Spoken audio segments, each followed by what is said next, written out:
जय Hind sir and madam, good evening.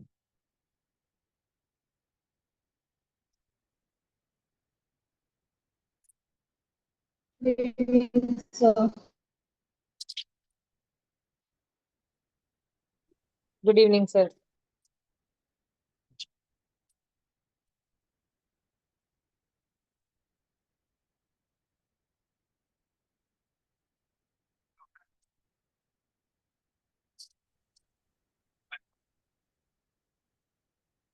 Good evening sir. Good evening.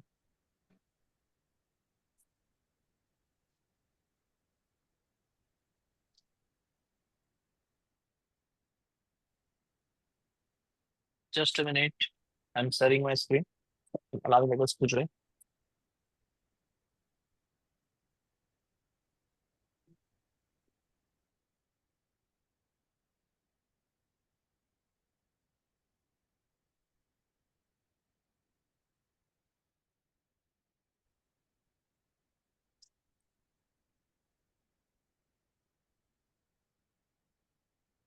चलिए करते हैं डिस्कस।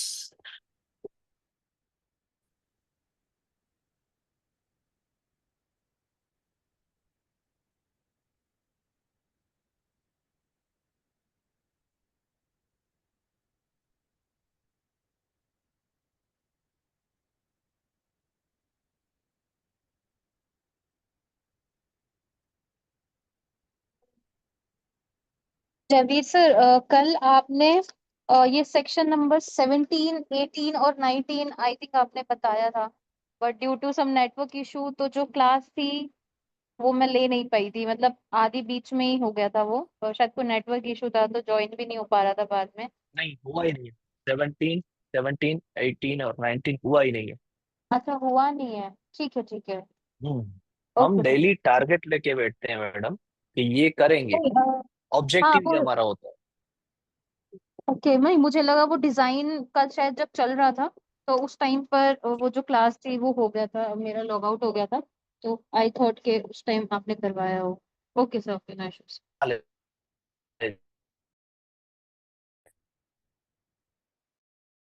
जी, ऐसा नहीं हुआ जी। तो मैं अपने मोबाइल पे नेटवर्क शिफ्ट कर रहा हूँ, शायद हो सकता है कि मैं 2 मिनट के लिए डिस्कंटिन्यू।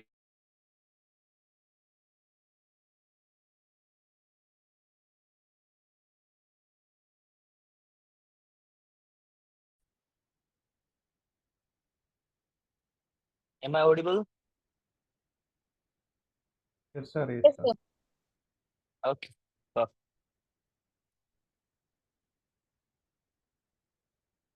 चलिए, तो कल हमने शायद सेक्शन नंबर 16 किया था, yes sir. Divisional application. Section 16 को कौन समराइज करना चाहेगा बहुत ही क्रक्स मैनर में? फर्स्ट पॉइंट सेक्शन सर 16 में। सर जब हम अपनी फर्स्ट एप्लीकेशन या फर्स्ट इन्वेंशन फाइल करते हैं तो या तो like applicant can file the divisional और या फिर मैडम कंट्रोलर के देखिए देखिए देखिए सजेशन देखिए, पे। One minute. मुझे आपसे एक्सप्लेनेशन नहीं चाहिए। सबसे पहली बात समझिएगा, आप ऐसा स्टेटमेंट बोले या ऐसे वर्ड बोले जहां से मुझे पता चले कि हाँ, आपको समझ में आ रहा है। छोटा सा लाइन, छोटा सा लाइन, एक्सप्लेनेशन नहीं, छोटी सी बात। क्या बात कही जाती है पॉइंट नंबर 1 में? Divisional application. 1 point divisional application के बारे में बात की जाती है।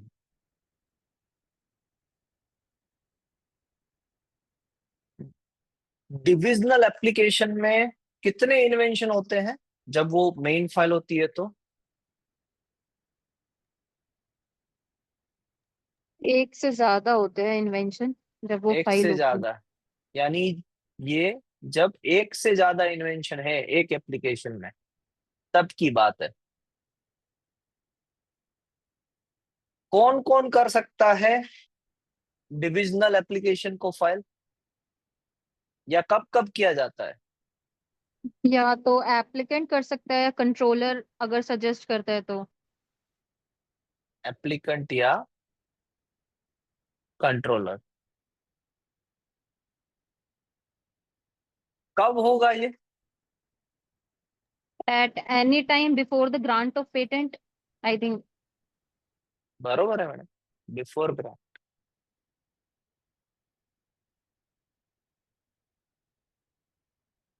अगर मैंने मेन एप्लीकेशन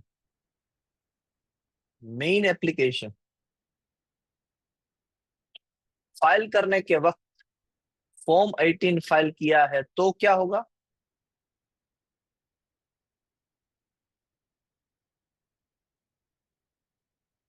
डिविजनल फाइल होगी तो क्या होगा?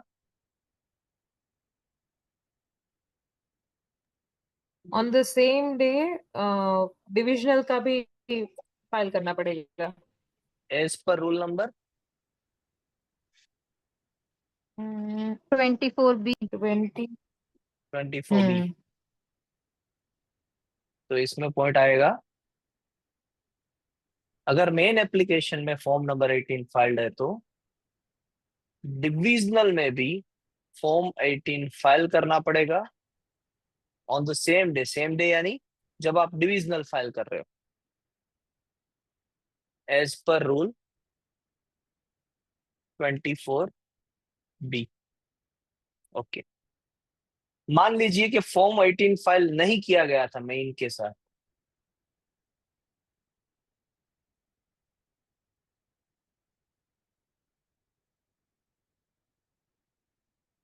तो अब डिविजनल एप्लीकेशन के पास क्या टाइमलाइन है फॉर्म 18 फाइल करने के लिए?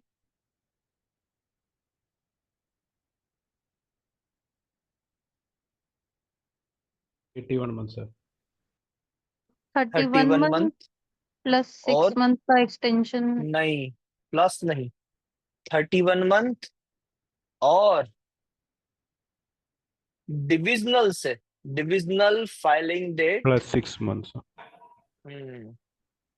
Plus 6 months, whichever expires later। Letter.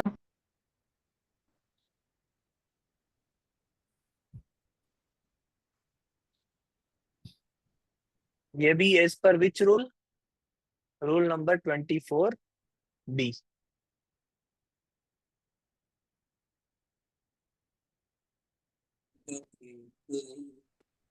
Okay sir। Divisional application में किसका रेफरेंस होता है?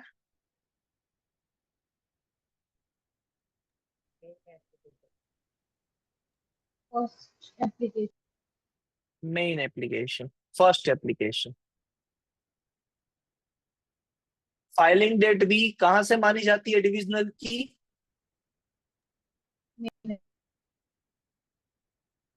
फर्स्ट एप्लीकेशन से। एंड टर्म भी कहां फाइलिंग डेट मानी जाती है, तो टर्म वहां से काउंट होगा। और क्या हम डिविजनल एप्लीकेशन में कोई एडिशनल इंफॉर्मेशन दे सकते हैं? जो पहले ना दी गई हो वैसी कोई इंफॉर्मेशन दे सकते हैं, यस और नो? नो। अगर आपने पॉइंट्स नहीं बनाए हैं तो ये लिख दीजिए, और यहाँ पर कोई डाउट है तो क्वेश्चन कीजिए, या फिर आपको इतने पॉइंट्स लिख के अभी ही ग्रुप में सबमिट करने हैं। इसके बाद इतने लोगों के लिए, कितने लोग हैं? 10 लोग हैं, वाह बहुत बढ़िया। Aparna ma'am, Gaurav sir, Jyoti ma'am, Kritika ma'am, Monika ma'am, Ruby ma'am, Shaivani ma'am and Sajad sir, आपके लिए अब 16 में कोई स्कोप नहीं होना चाहिए। आपने एटलीस्ट 16 के सारे पॉइंट्स पढ़ लिए हैं, प्लस आपने इसको समराइज करके अपनी नोट में लिख लिया है। एक बार इतनी 2 मिनट में आप अपनी नोट को पढ़ सकते हैं पर डे, तो आपको सेक्शन 16 याद रह जाएगा। यस और नो? अगर यस है yes sir। तो थम्स अप दीजिए, अगर नो है तो कुछ भी आप क्वेश्चन कर सकते हैं। Sir, I have a doubt। Yes ma'am. Sir, as we cannot add anything into divisional, can we delete anything from what we have filed first? That is called amendment. We will discuss it in separately. Delete in the sense, divisional itself is a deletion of the second invention part from the main application. Yes, Divisional but sir, is it is nothing, in a way that we are just separating it out, right? separating it out, but we Ah, cannot delete anything from the first application as well. We need to okay, we separate cannot both the add also application. and we cannot even delete also Delete is, anything. yes, yes, yes. Acha. If it is done, either Mhm. addition or deletion something, so we need to Mhm. file separately the amendment application to it. And that is again Okay. possible, either by amendment or if the Mhm. provision of provisional to complete is available, then also we can use that privilege. But that is not at all a part of 16. So we will talk separately on that topic. Okay, sir. Okay, got it, sir. Got it. Thank you, sir.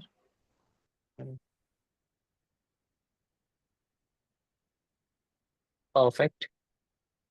So let's revise something else. Which section do we revise? Let's revise section 16 हो गया. Section 17, 18, 19 पढ़ाए जाएंगे. Section 20. Let's revise section 20. Section 20 talks about substitution.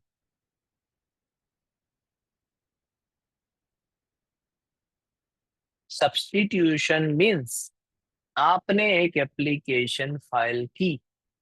Sir अब मैं करूं? आप yes sir, please Rajat sir.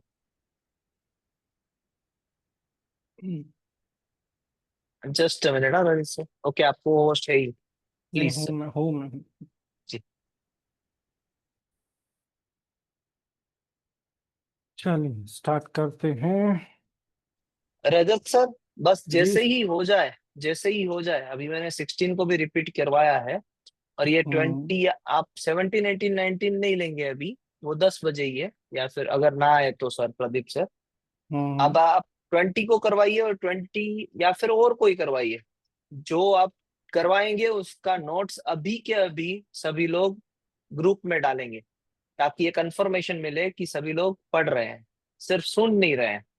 सो ये that is our purpose, correct, कि हमें नोट्स ओके. बना के प्रिजर्व करना है और डेली बेसिस पे उसको एक एक मिनट में रिफर करना है. अभी तो सेक्शन 20 ही रिवाइज कर रहे हैं.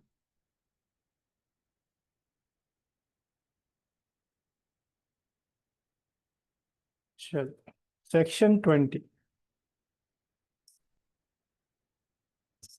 सेक्शन 20 बोलता है पावर ऑफ कंट्रोलर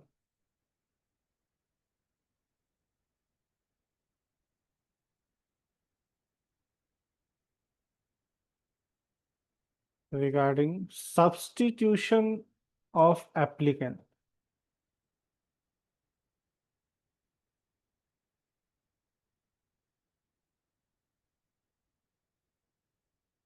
सबसे पहला पॉइंट, अगर कोई भी पर्सन, अरे सब में क्या लिखा है, सब्स्टिट्यूशन ऑफ एप्लीकेंट.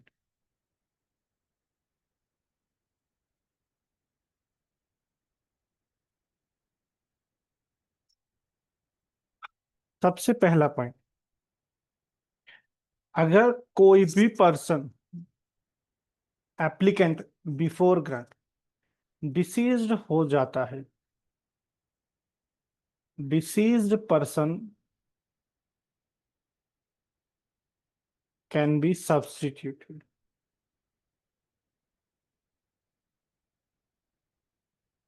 ये फर्स्ट पॉइंट है. सेकंड पॉइंट है, अगर कोई पर्सन डिसीज्ड पर्सन के सब्स्टिट्यूशन की रिक्वेस्ट डालेगा तो वो कैसे डालेगा, कैसे करेगा? Using form 6. तो सेक्शन 20 में अगर किसी भी एप्लीकेंट के सब्स्टिट्यूशन की रिक्वेस्ट हमें करनी है, so that is by using form 6. अब कब तक कर सकते हैं? Before grant.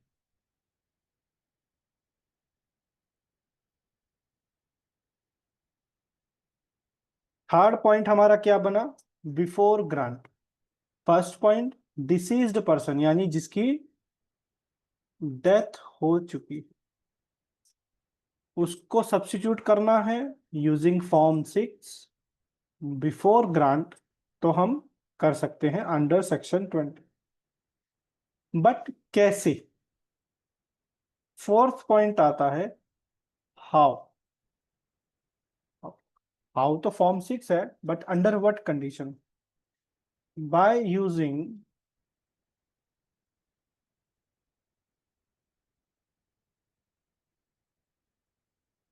असाइनमेंट। देखिए, असाइनमेंट एक्चुअली में क्या होता है ये हम देखेंगे, बट असाइनमेंट एक तरह से ट्रांसफर ऑफ राइट होता है। मैंने अपने राइट किसी दूसरे पर्सन को ट्रांसफर कर दिए, तो वो पर्सन कर सकता है। टू, अगर किसी के साथ कोई एग्रीमेंट हुआ है, एग्रीमेंट की कॉपी आप सबमिट करेंगे कि सर ये मेरे साथ उनका एग्रीमेंट है और ये मैं सब्स्टिट्यूशन उनकी जगह पर लेना चाह रहा हूं। तीसरा, by the law. By the law मतलब, देखिए कोई भी पर्सन अगर होता है, उसकी डिसीज यानी डेथ हो जाती है, तो उनका जो लीगल रिप्रेजेंटेटिव होता है, मतलब जो लॉफुल आयर होता है, जो कानूनी तौर पे किसी भी संपत्ति, किसी भी इंसान की संपत्ति का जो वारिस होता है, जिसको हम हिंदी भाषा में समझते हैं, तो वो पर्सन यहाँ पर उनका सब्स्टिट्यूशन मांग सकता है। तो यहां तक ये पॉइंट क्लियर हुआ कि 3 तरीके से वो पर्सन सब्स्टिट्यूशन मांग सकता है, ले सकता है किसी भी डिसीज्ड एप्लीकेंट का। जी सजद sir. Sir, could you explain any kind of example for the assignment? What is the difference between the assignment and agreement? Okay sir, assignment is basically the transfer of complete rights. Okay. Okay, Hmm. Agreement is kind of agreement like, हालांकि उस पे देखिए ये बहुत ज्यादा legal language में तो मैं आपको समझाता हूँ। देखिए ऐसे, Okay, got it. Hmm. A, sir देखिए, जी अनिल सर। मैं समझा दूं। जी सर प्लीज। एग्रीमेंट है ना सर, आपने रेंट पे लिया ना, 11 मंथ का एग्रीमेंट रहता है। असाइनमेंट आपने घर ही खरीद लिया। You Sorry, sir. Understand No, not exactly, sir. सर? इफ यू आर, आप जहाँ पे रहते हो रेंट पे या खुद का है, Rent में. तो you are doing agreement. Yeah, yeah. But ये when you are taking that whole home ना, then you have to do assignment. Okay, okay. Good, great explanation, sir. Thank you. Sir, so if the one person is dead, then automatically it's go by the law. If there is any assignment or agreement, what will happen? Like there are also assignment agreement and there are also heirs also. So how it will happen? Sir just tell me one thing, does your father need to do any kind of agreement between you and him to transfer his property to you? No, sir, but if he already done with this with another person, so the conflict between me and the agreement person will arise, right? Hmm. Sir, see, What will do that time?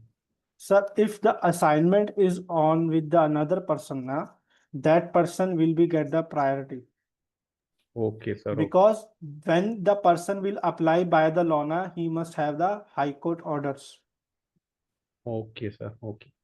Got it. Thank you, sir. No, in this case, just to add couple of things here, law per Yes, se, ma'am. in this case, still being a legal heir, you will still be the, like you have the right of a patentee there.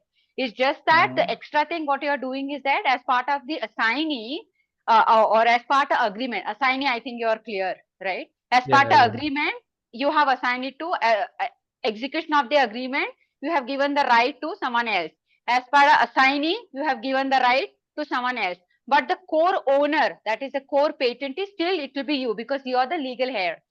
Imagine the person is alive, he will be the core patentee there. Now he is dead, so you are the core patentee because you are the legal heir there. and that's All my other doubt. two documents remain same.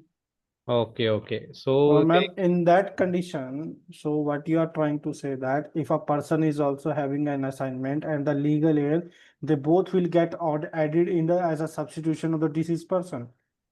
Yeah. So what happens? See, if you take I mean, copyright itself is the best example here.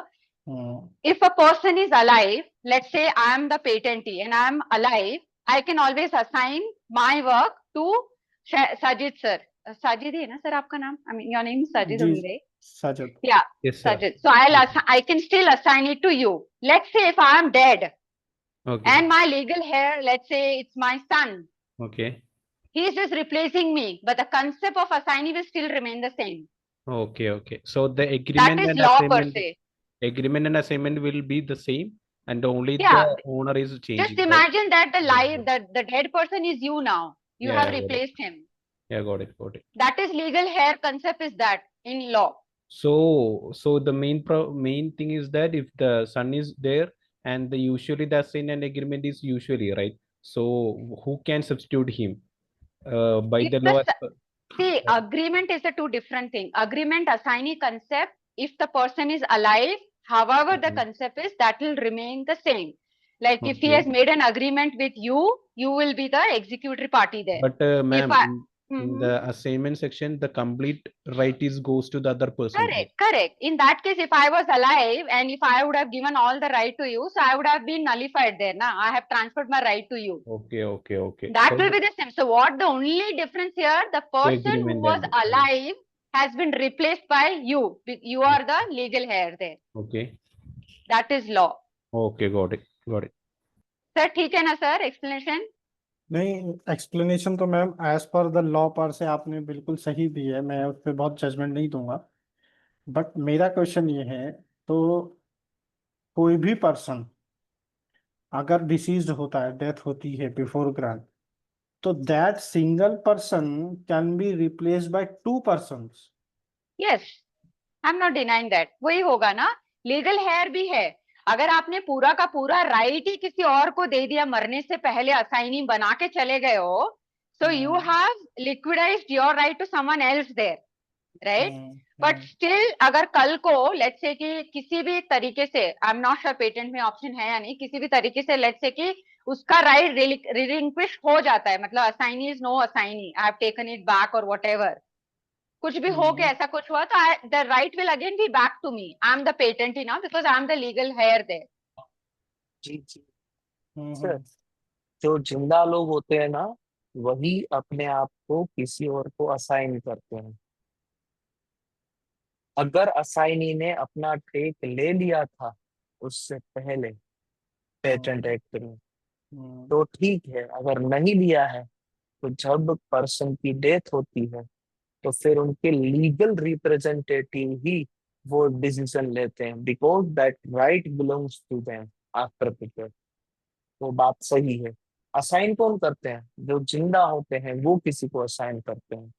मरने के बाद जो वारस होते हैं वो किसी को असाइन करते हैं। लाइकवाइज सिचुएशन आगे बढ़ती है। आई होप ज्योति मैम आप वही कंक्लूजन करना चाहते हैं, correct? Hello ji sir.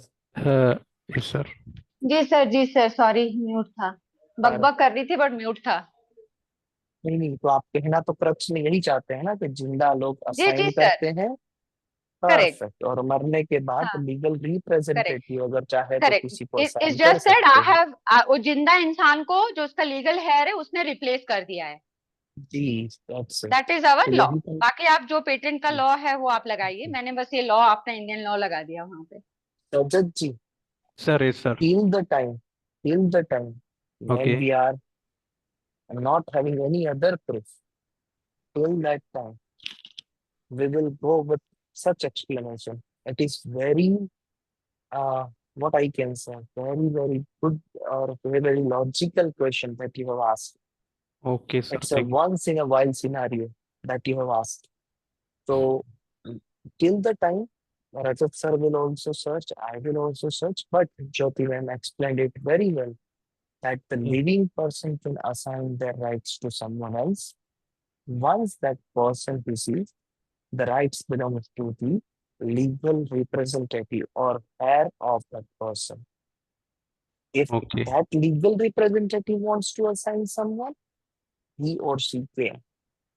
But Okay. the dead person has assigned somebody, and that somebody has not taken the rights of on his name, then that violates the law, and directly it will be uh, given to the heir of that person after the decease.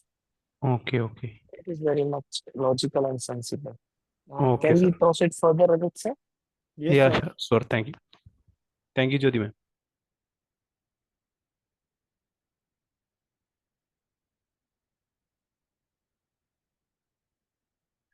Let's move further. And there, consider fifth point will be, if there is no claimant, like there is no person who is claiming the right over a deceased person, then controller will decide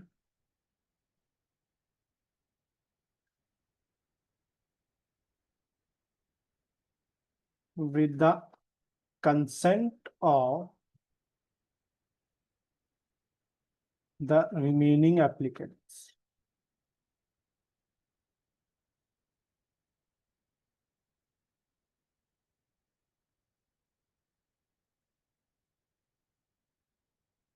And the legal representative of the deceased person.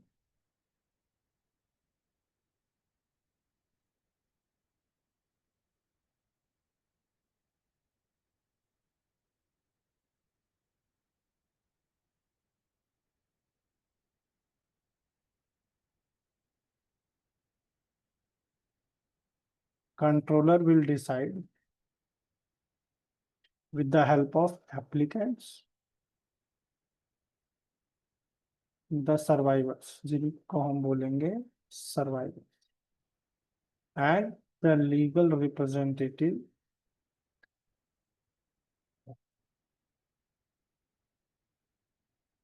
of deceased person कि क्या करना है. But decide कौन करेगा? Controller with consent. Yes, Sajad sir. Sir, what is the difference between survivors and a legal representative? Okay. Let us consider, sir, there is a patent application in which there are applicant 1, applicant 2, and applicant 3. Okay, sir. And there is a condition that applicant 2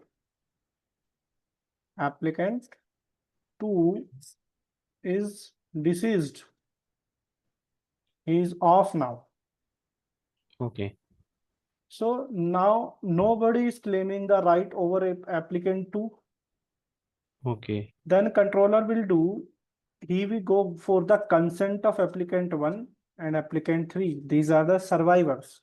Okay, sir. Got it. And the legal representative will be the legal representative of this applicant 2. Okay. That what needs to be done, what you are thinking that how should we move further? Okay. Got it. Okay. Okay. Here, the no claimant means if the one is dead, right? If there is no claimant, Claim, what does that mean? No claimant means? nobody is there to claim the rights of applicant 2 after his death. Or even the heirs are not accepting. So, Ah, yeah. Oh, got it. like legal representative is not at all interested to go for the as an applicant in the application, Okay, got it, sir. because there are so lot of responsibilities after that also, है ना? Yeah, So got it, sir. that is why. Got it, sir. Thank you. So here we have learned 5 points. First one is Aparna madam, क्या आप 5 points को summarise करेंगे Yes, sure, sir. Please? So this is when this is a substitution of applicants. So this happens when a person is deceased, when a person dies. So a deceased person can be substituted, and that can be done using Form 6, and this happens before grant. And it can be done by 3 ways: either assignment or agreement, or by the law, that is, the legal representative would come in place of the deceased person. So controller decides this with the applicants other which are left, which are the survivors, and by the consent of the legal representative, that the person should be substituted. Perfect ma'am. तो सभी के लिए 2 minute है, 2 minute में सभी लोग ये 5 points, वैसे तो ये 5 पॉइंट नहीं है, बट 5 पॉइंट के जो छोटे छोटे जो मीनिंगफुल आपके वर्ड्स हैं वो लिख लीजिए, ताकि सर आपको 17, 18 और 19 के सफर पे लेके जा सके। रजत सर, प्रदीप सर से मेरी बात हुई है। Pradeep sir will not join today, he may join tomorrow, so please continue with section 17, 18 and 19 after 2 minutes.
Sir, ये right side, if there is no claim app 1, app 2, app 3, so what does it mean? I've joined a bit late.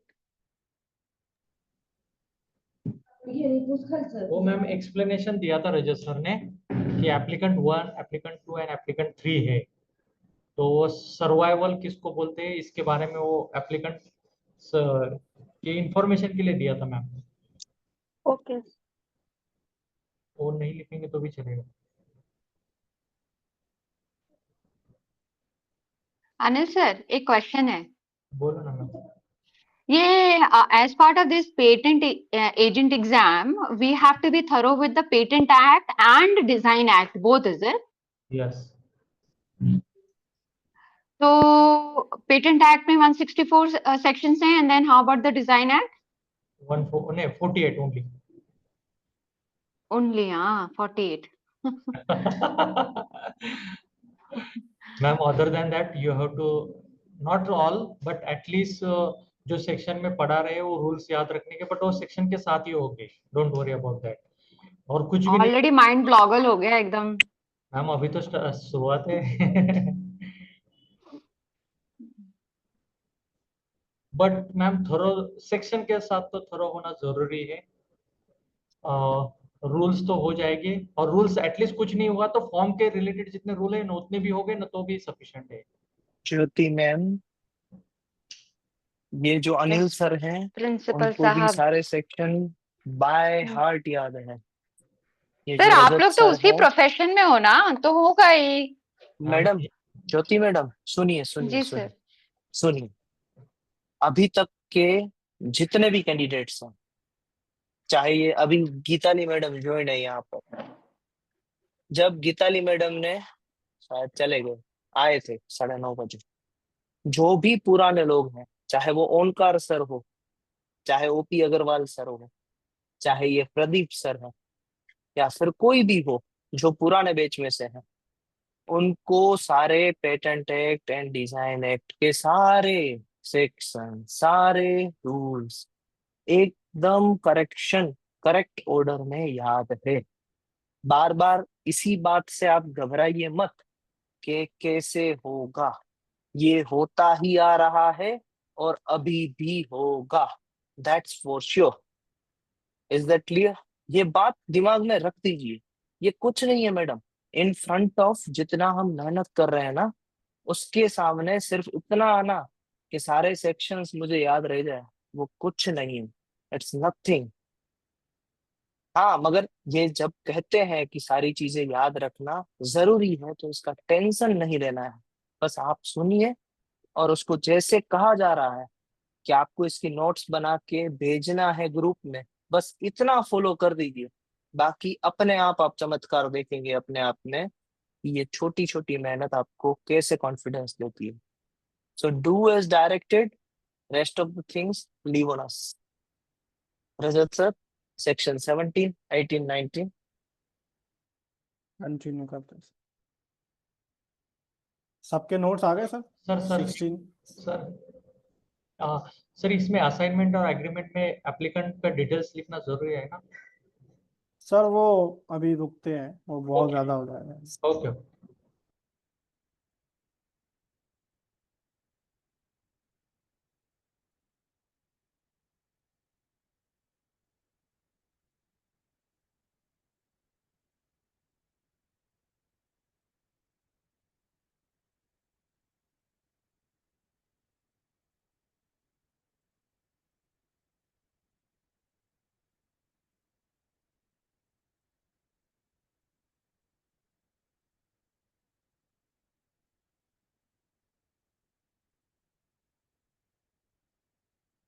ये हो गया सबका? सबके notes आ गए sir? Yes sir. चलिए continue करते हैं। ग्रुप पे सबके नोट्स।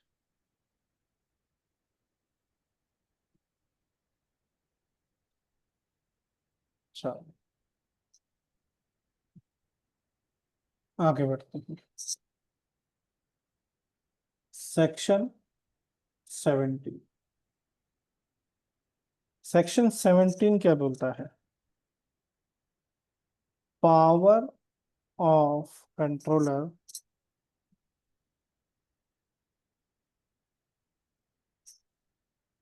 regarding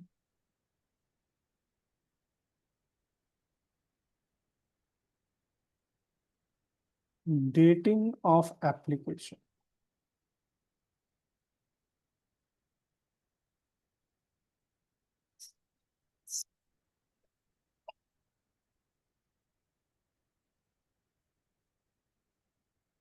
देखिए, सबसे पहला पॉइंट, जो कोई भी एप्लीकेशन है that can be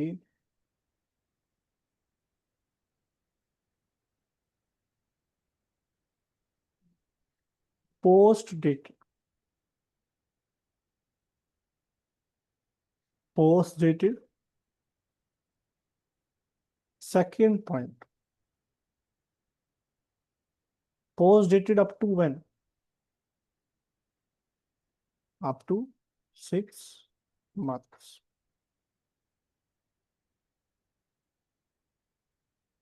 Third point, if the applicant wants or think, then both provisional and complete specification can be post dated for same point, common point before graph.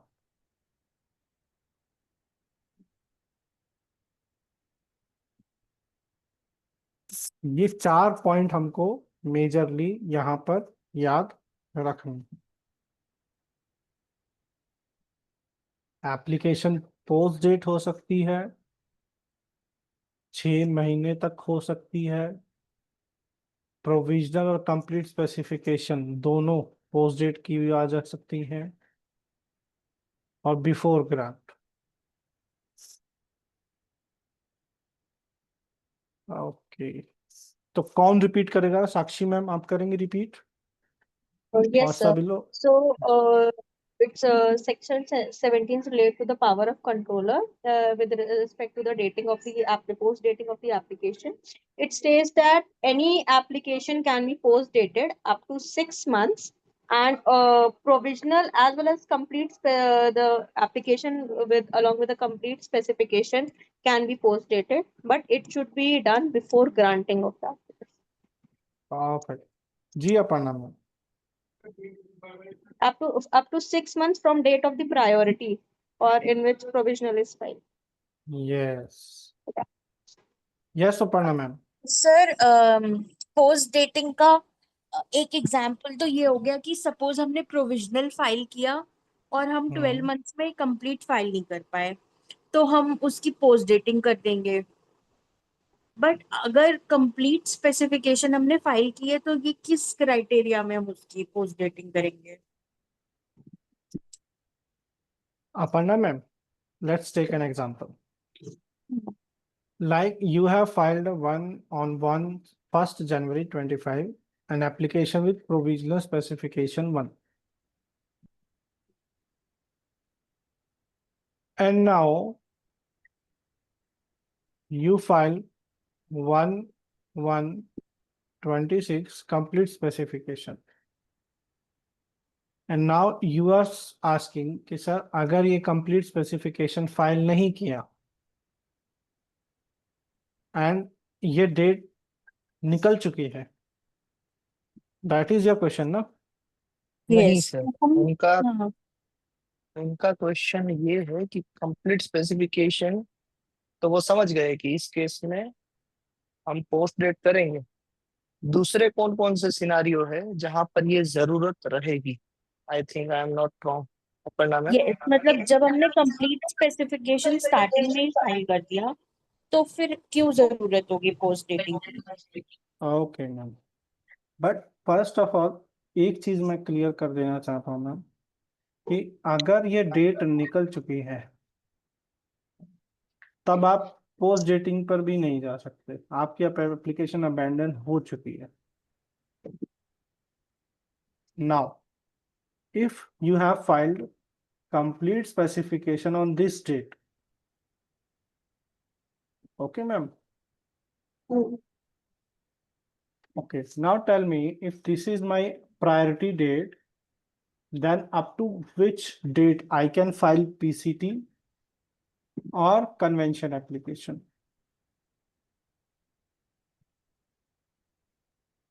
Aparna ma'am?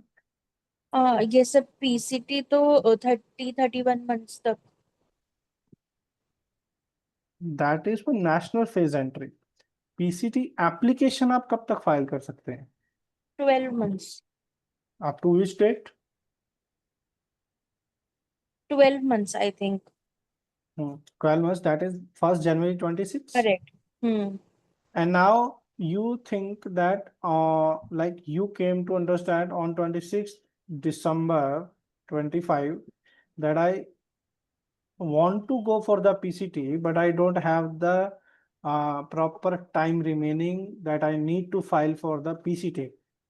कि अगले 6 दिन मेरे पास sufficient नहीं है और मैं PCT file करना चाहती हूँ, या ये डेट जा चुकी है और मैं PCT फाइल नहीं कर पाया, तो तब आप क्या करेंगे?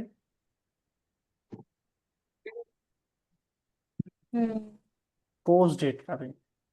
तब आप इसको 6 महीने आगे लेके आएंगे यहाँ पर, that is 1 6/25. Now from this date you will be having 12 months time period to file PCT. Okay, ma'am. Yes, sir. Sir, but first of all, I would like to take the question of Jyoti, ma'am. Sir जहां तक मैंने section 17 समझा है from our Sunday's conversation as well, complete specification file करने के बाद में post dating is not allowed. Ma'am, application is already abandoned, na? What's the? नहीं, एप्लीकेशन अबेंडन हो तो पोस्ट डेटिंग का सवाल ही नहीं आएगा वहां पे. Yes. मैं ये कह रही हूँ कि अगर आपने कंप्लीट स्पेसिफिकेशन प्रोवाइड कर दिया है उसके बाद तो पोस्ट डेटिंग का सवाल ही नहीं उठता है ना.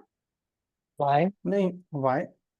कर सकते हैं नहीं, अगर आप प्रोविजनल स्पेसिफिकेशन के थ्रू अगर It's बात okay. हो रही है तो Jyoti yes ma'am, it is Jyoti allowed. ma'am, Jyoti हाँ ma'am, जी sir. just a minute, just a minute. Rajat sir, please Yes. open section number 17.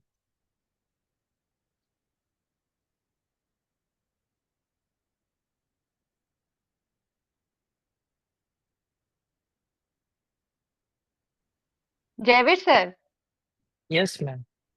हमने दो चीजें डिस्कस करी थी ना, एक प्रोविजनल और एक कंप्लीट स्पेसिफिकेशन.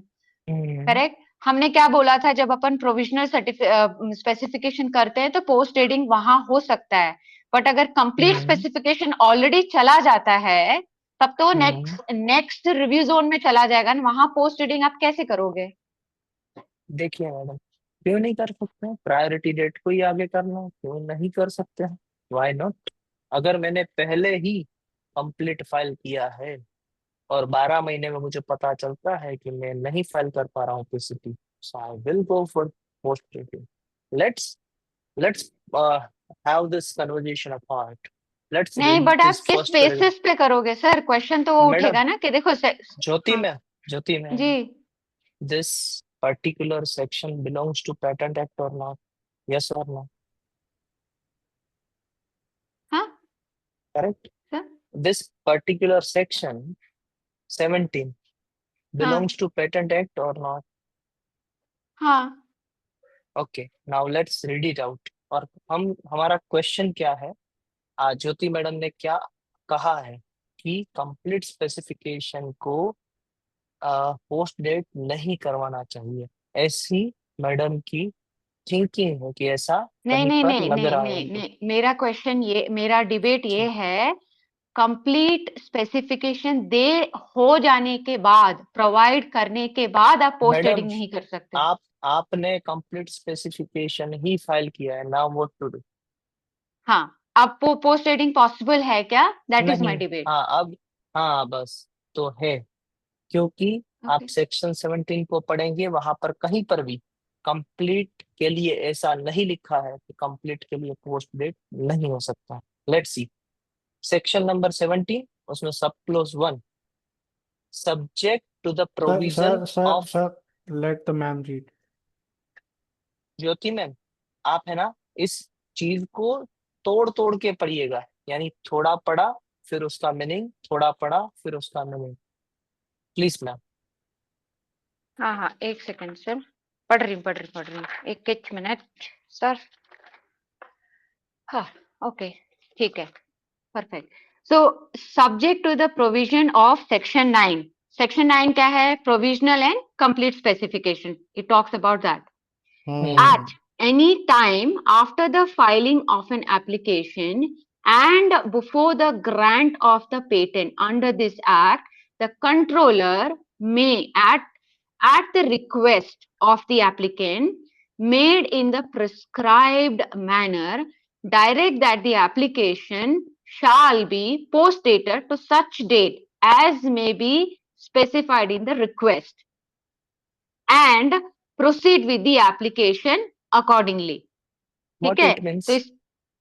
तो इसमें हमारा कीवर्ड क्या है? Subject to the provision of section 9 दिया गया है यहाँ पे. Okay, let's I will move.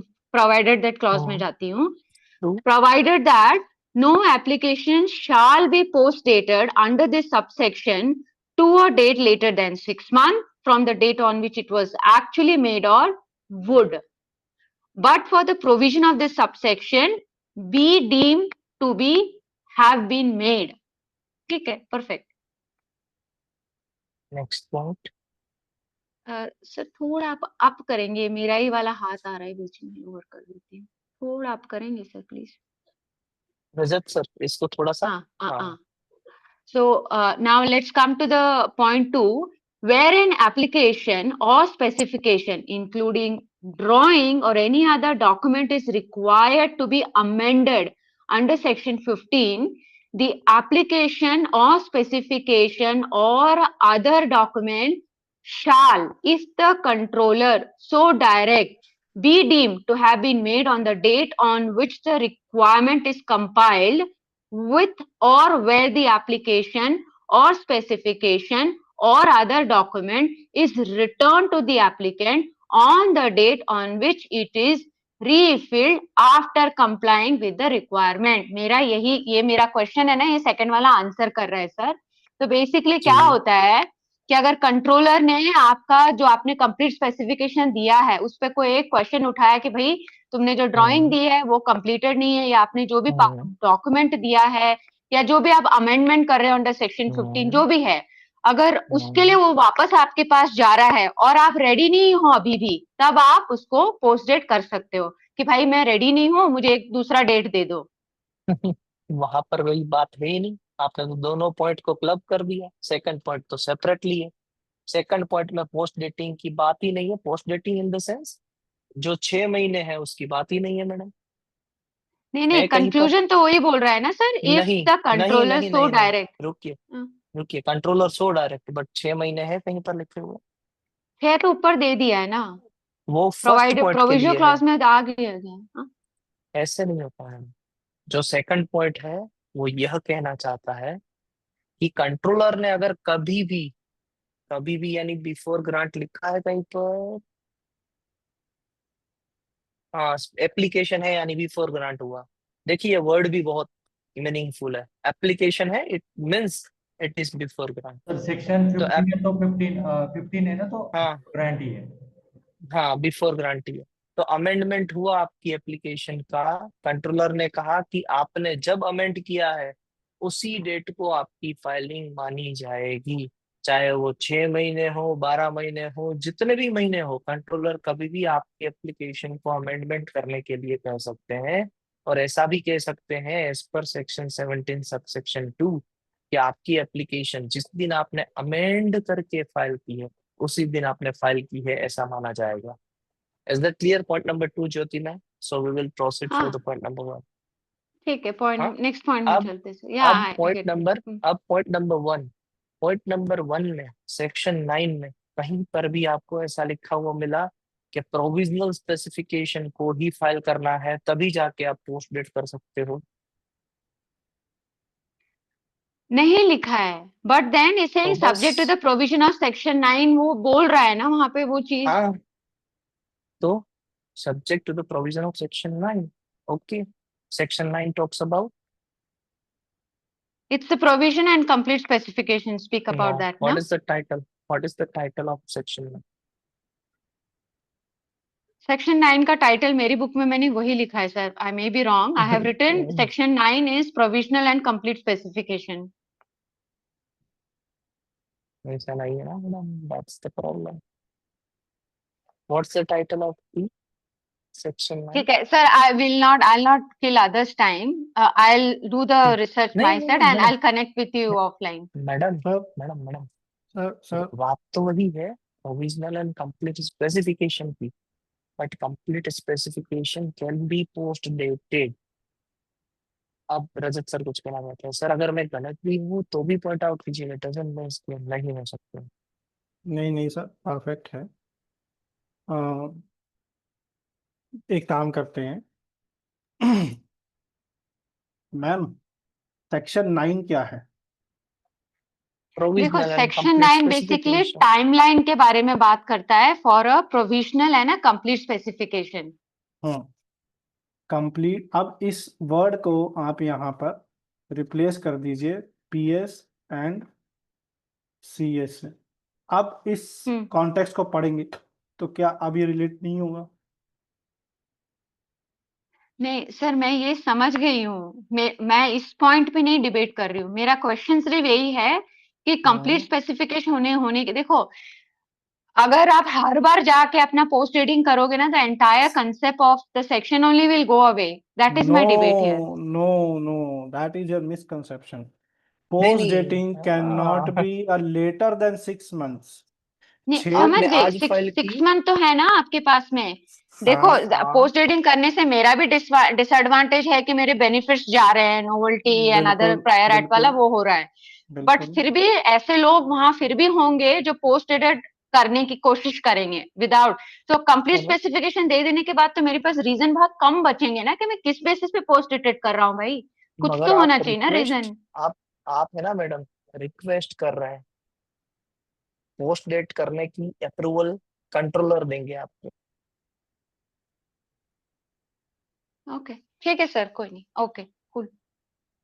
और कंप्लीट स्पेसिफिकेशन पोस्ट डेट हो सकती है। That is second conclusion of this debate, because nowhere it is written that this complete specification cannot be shifted. अब सर पॉइंट वाइज वापस summary दिखा दीजिए ताकि सब लोग लिख दें।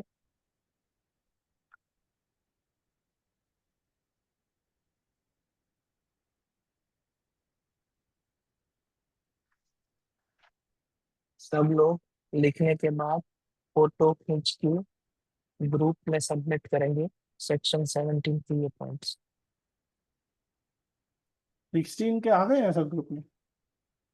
अगर अगर नहीं गए तो आज लेंगे। अभी रुकिएगा मत, 18 एंड 19 जल्दी से कंप्लीट कीजिएगा ताकि मैं सभी को कह सकूं कि 16, 17, 18, 19 एंड 20 सभी के चाहिए।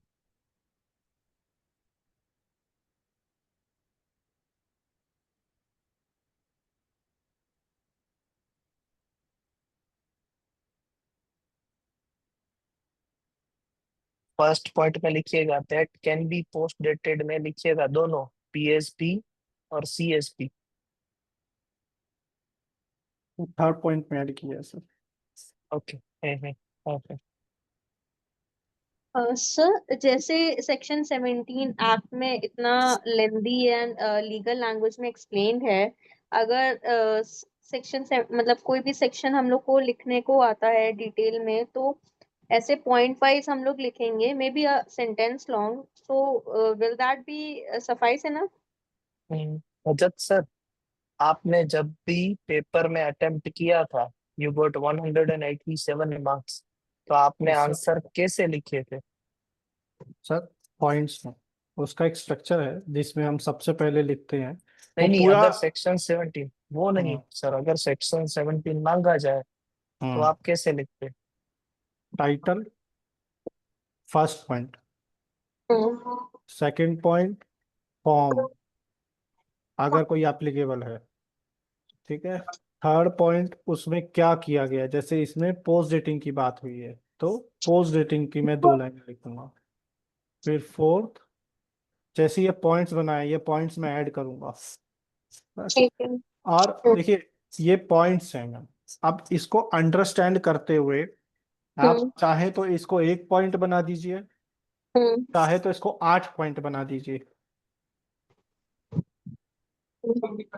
है ना। सर यानी नंबर्स आप, इसमें मिलेंगे वो? हाँ बस मैडम, ये नंबर्स मिलते हैं, ये प्रूवन थियरी है। और जिस तरीके से ये डिबेट्स होती है, ज्योति मैडम जिस तरीके से क्वेश्चन करते हैं ना, वैसे आप भी किया कीजिए। ये देखिएगा ज्योति मैडम को कुछ नहीं करना पड़ेगा, उनके दिमाग में सारी चीजें ऐसे डिबेट से ही फिट हो जाएगी।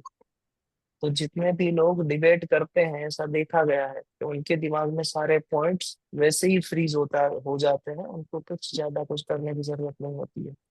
So always participate in a debate like Jyoti ma'am did.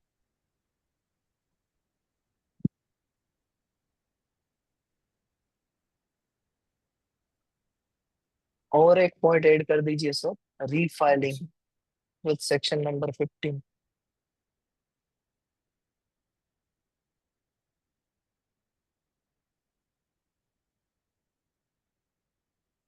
Yes Ganga sir. Sir sir ये मुझे रीफाइलिंग सर समझ में नहीं आया, एक बार एक्सप्लेन कर देंगे? Sir with date, right side, with yellow colour.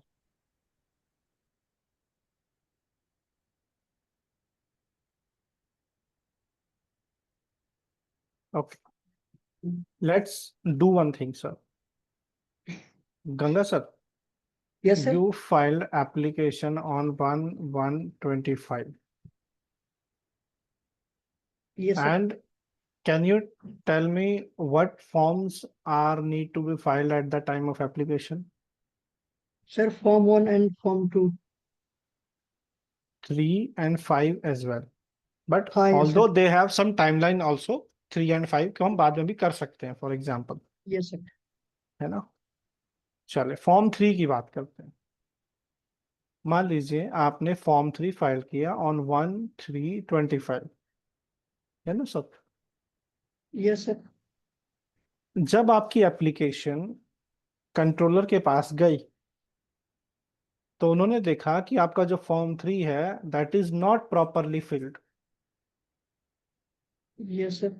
and that document is returned to you as an applicant and asked to compliance the form completely, and you refiled the form on 1/9/25. Okay Ganga sir, आपने ये Yes, sir. Form को दोबारा file किया 1/9/25 को, तो अब ये माना जाएगा कि ये जो फॉर्म है आफ्टर कंप्लीटिंग द कंप्लायंसेस, ये जो आपकी रीफाइल्ड की डेट है, यही डेट आपकी उस डॉक्यूमेंट के फाइलिंग की डेट है, ऐसा माना जाएगा। Okay sir? Yes, sir. But sir form 3 तो सर तो वो तो एप्लीकेशंस, फॉरेन एप्लीकेशंस की तो डिटेल सर वो होता है ना, हाँ जी। तो सर नहीं सर, आप उसके लिए फॉर्म सर 3 क्यों बीच में मतलब कैसे चेंज लाए? कर देंगे? सॉरी हाँ सर। जी। फिर से कहिए Yes, sir. Sir, Rajat sir, form 3 बीच सर में कैसे आया? नहीं नहीं, मैं गंगाधर सर नहीं, Rajat sir. Sir sir form एक 3 is related to the corresponding foreign application detail ना, हाँ, तो उसका सर ये मतलब एप्लीकेशन की नहीं डेट से सर, क्या रिलेटेड? आपकी स्पेसिफिकेशन में कोई कमी है। इट मींस हाँ। मान लीजिए कि आपने 3 फिगर प्रोवाइड की, नहीं 3 नहीं नहीं नहीं ड्राइंग्स। सर, ऐसा नहीं है। नॉट ओनली स्पेसिफिकेशन, सेक्शन 15 में कोई भी डॉक्यूमेंट हो सकता कोई है। भी, अभी एक एग्जांपल तो लेने दीजिए, उसमें स्पेसिफिकेशन भी हो सकता है। हाँ, हो सकता है। हाँ, तो वो एग्जांपल लीजिए ना, उनको जो समझ में आ जाए अभी के अभी। गंगाधर सर, उसमें फॉर्म Yes, 3 sir. भी तो सही एग्जाम्पल है ना सर, फॉर्म 3 क्या बुरा ट्रू है, उसमें भी हम अलाइन विद फॉरेन फिलिंग कर सकते हैं ना सर। ट्रू, कर सकते हैं, कर अब सकते वो हैं। भी देखेंगे, और अभी के लिए स्पेसिफिकेशन को भी देखते हैं। स्पेसिफिकेशन में आपने 3 फिगर फाइल की, और तीसरी फिगर का डिस्क्रिप्शन देना आप स्पेसिफिकेशन में भूल गए, यस सर। तो अब कंट्रोलर क्या कहेंगे आपको? फिर उसको कंप्लीट मतलब फिगर और स्पेसिफिकेशन के साथ मतलब फाइल रिवाइज कीजिए। डॉक्यूमेंट फाइल करना हाँ, पड़ेगा। और आपको साथ में कंट्रोलर ये कह रहे हैं कि गंगाधर सर, आपकी एप्लीकेशन तभी मानी जाएगी जब ये आप पूरा जो फिगर 3 है वो फाइल करेंगे। तो जब आपने फिगर 3 के साथ कंप्लायंस के साथ फाइल किया, उसे ही री फाइलिंग कहा जाएगा, और उसी दिन को वो फाइल किया गया है ऐसा माना जाएगा, if controller ordering in that manner.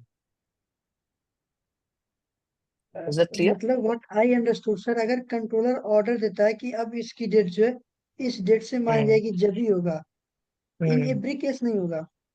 नहीं, ओके सर। एवरी केस नहीं होगा, जब कंट्रोलर कहेंगे तब भी होगा। अब आते हैं सर की बात पे, जो है कि कोई भी स्पेसिफिकेशन, देखिए मैं सेक्शन 17 को वापस पढ़ रहा हूँ। वेयर एप्लीकेशन और स्पेसिफिकेशन इंक्लूडिंग ड्राइंग्स और एनी अदर डॉक्यूमेंट, लिखा है ना, एनी अदर डॉक्यूमेंट, तो एनी मैं अदर शेयर कर सर, डॉक्यूमेंट में स्क्रीन शेयर फॉर्म, कर देता हूँ, स्क्रीन शेयर कर। नहीं नहीं सर, आप यहाँ पर रखिए, बस इतना ही पढ़ना था मुझे। एनी अदर डॉक्यूमेंट्स, यानी फॉर्म नंबर 3 कोई डॉक्यूमेंट है कि नहीं है सर? हाँ सर है। Yes sir. तो form number 3 any other document पे कर दीजिए सर, आप हाईलाइट। यस सर हो जाएगा। फॉर्म 3। Crystal clear? हाँ कोई सर। Yes doubt sir. अभी? No sir. बस okay. Jyoti madam, thank you sir. हो गया क्लियर? सभी दिन से आप जो बोल रहे थे वो ओ सही यस, था? मैंने अभी पूरा सेक्शन जी 17 का मेरा जो डिबेट वाला था उसको मैंने समझ लिया है। परफेक्ट। जी, अब सेक्शन अब मुझे 18 वो भी पे समझ में आते आ हैं। गया सर, कंप्लीट स्पेसिफिकेशन होने के बाद अगर आप पोस्ट डेटिंग के लिए कर रहे हो कि कौन कौन से सिनेरियो में आप कर, मतलब you wanted to go for a post dating, तो परफेक्ट। I am good. ये अगर सभी लोगों ने लिख लिया है, अगर किसी ने नहीं लिखा है तो ऑब्जेक्ट कीजिए। जाविर सर, एक मेरा क्वेरी है। जो कंट्रोलर जी है दीपक। वो पोस्ट डेटिंग के लिए डायरेक्ट कभी भी कर सकता है या एग्जामिनेशन के बाद करेगा या पब्लिकेशन के बाद करेगा? ग्रांट से पहले कभी भी, क्योंकि अब ग्रांट 17(2) से में पहले। ओके। एप्लीकेशन की बात की गई है।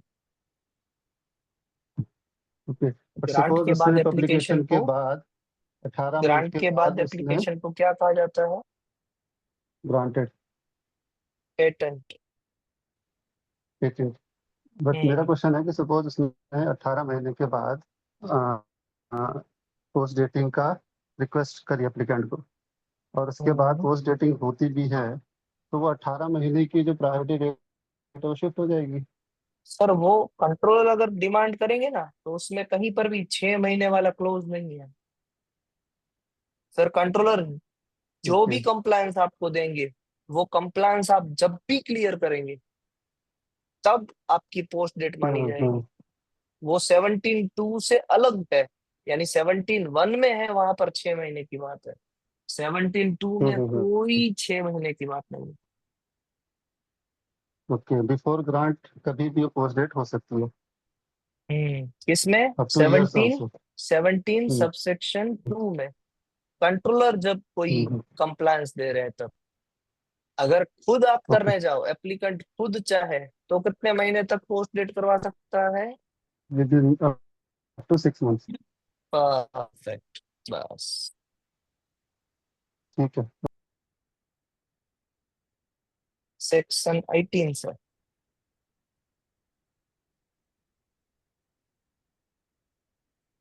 चलिए ध्यान से सुनिएगा ये सेक्शन 18 को, और सर बहुत ही धीरे से लीजिएगा सेक्शन 18 को। Section 18, power of controller.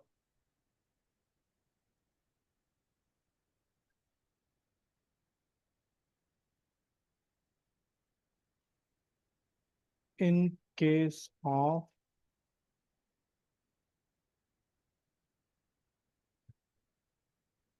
anticipation,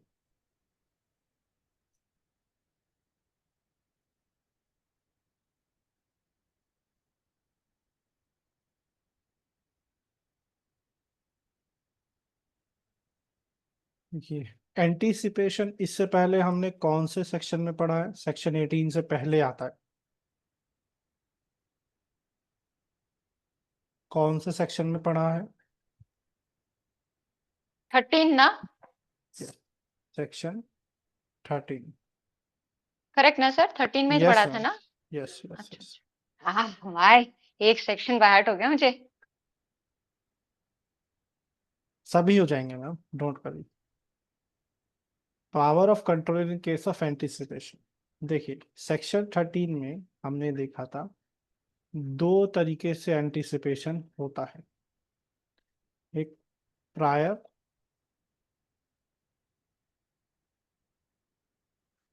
publication and prior claim. ये सभी को याद है? तो आगे बढ़ते हैं।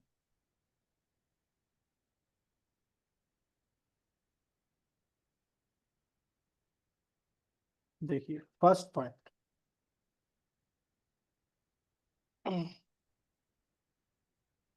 अगर आपकी एंटीसिपेशन में आपके पहले, आपकी प्रायोरिटी डेट से पहले कोई भी पब्लिश डॉक्यूमेंट हुआ है, तो आपको आपकी application if prior publish, sir हम लोग प्रीवियस पब्लिकेशन बोलते प्रायर में, प्रायर क्लेम। प्रीवियस पब्लिकेशन, चलिए वो भी कर सकते हैं, कोई इशू नहीं। सेक्शन में वैसे हाँ नहीं नहीं ठीक है सर, कीवर्ड्स जरूरी हैं, नो डाउट। प्रीवियस पब्लिकेशन अगर आपकी एप्लीकेशन से पहले कुछ हुआ है, तो आपको दो पॉइंट हैं, या तो आपको एप्लीकेशन अमेंड करनी होगी, और आप ये सेटिस्फाई करवा सकते हैं that your date is equal to the date of publication.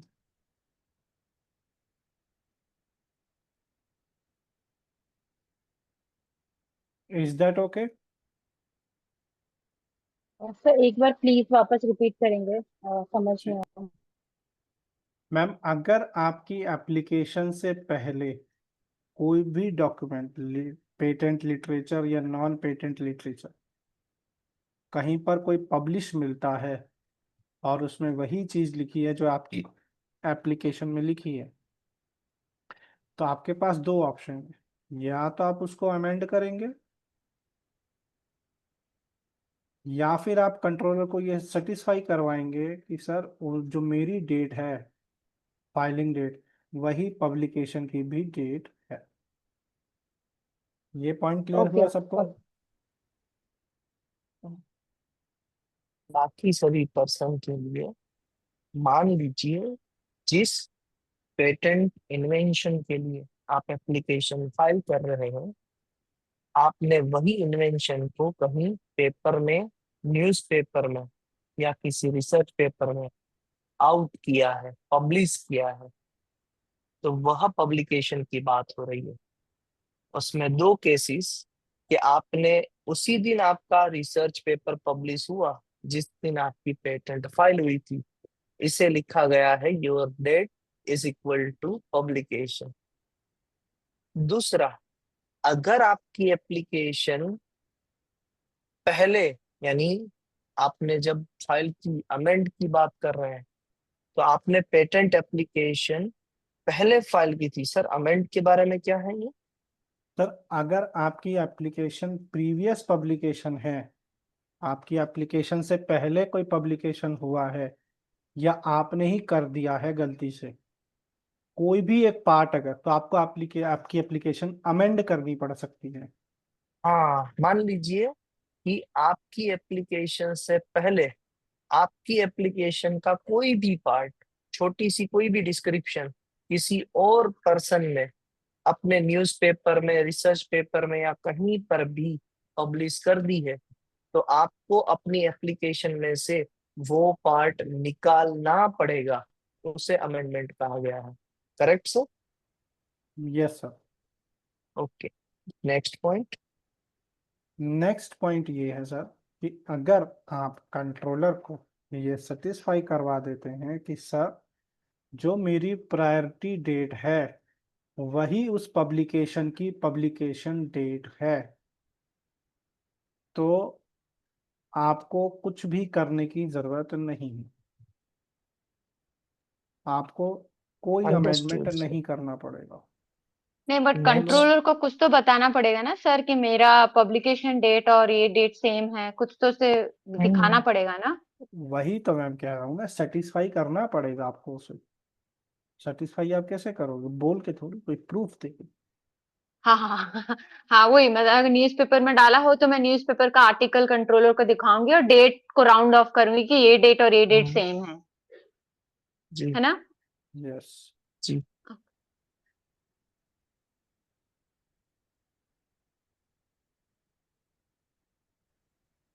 Second point, अब आपकी एप्लीकेशन में कोई क्लेम है और उससे पहले वही क्लेम आपकी एप्लीकेशन के अलावा किसी दूसरी एप्लीकेशन में है, तो क्या होगा? अगर वो उस क्लेम की एप्लीकेशन की प्रायोरिटी डेट आपकी एप्लीकेशन की प्रायोरिटी डेट के पहले है, तो आपको आपकी एप्लीकेशन को अमेंड करना होगा, रिमूव करना होगा। बेसिकली यहाँ पर एक ही मैटर आता है, आपको आपका पार्ट वो रिमूव करना होगा।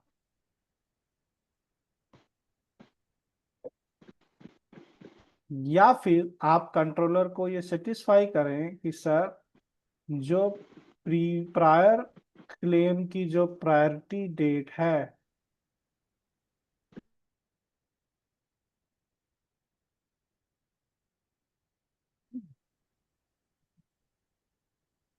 वो आपके क्लेम की प्रायोरिटी के डेट के सेम है।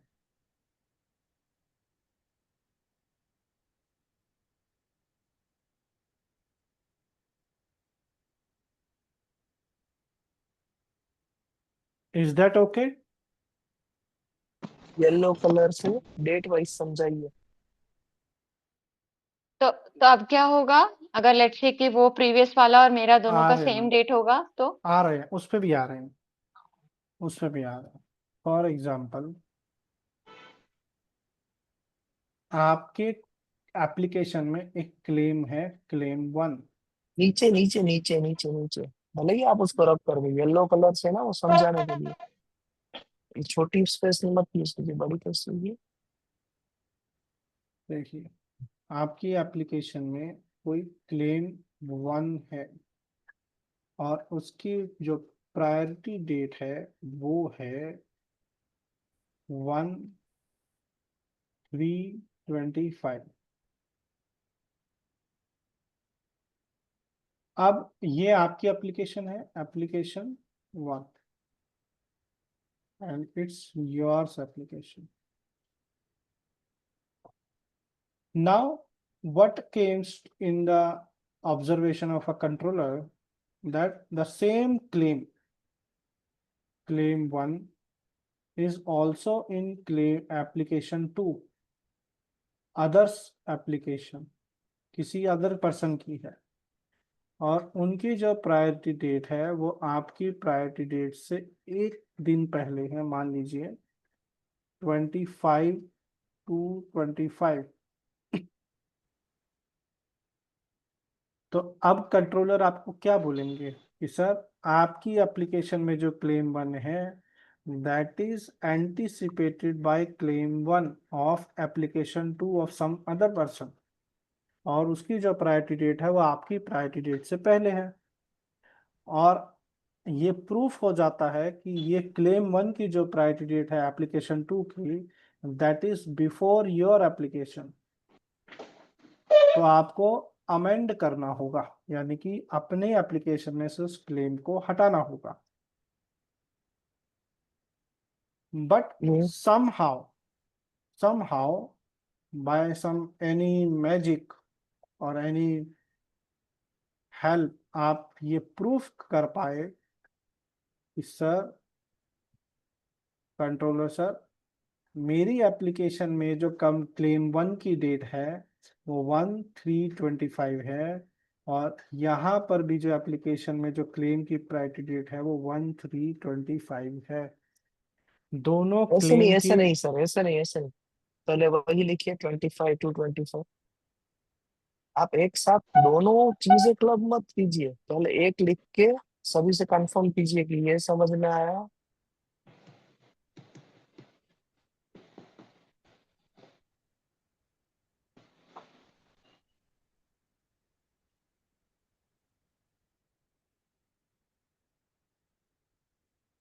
हम्म।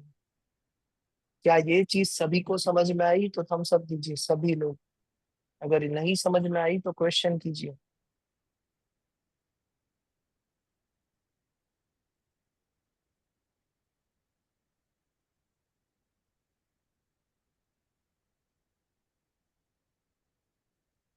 कोई जवाब नहीं दे रहा है। इट मीन्स समझ में आ गया सर, अब चेंज कीजिए।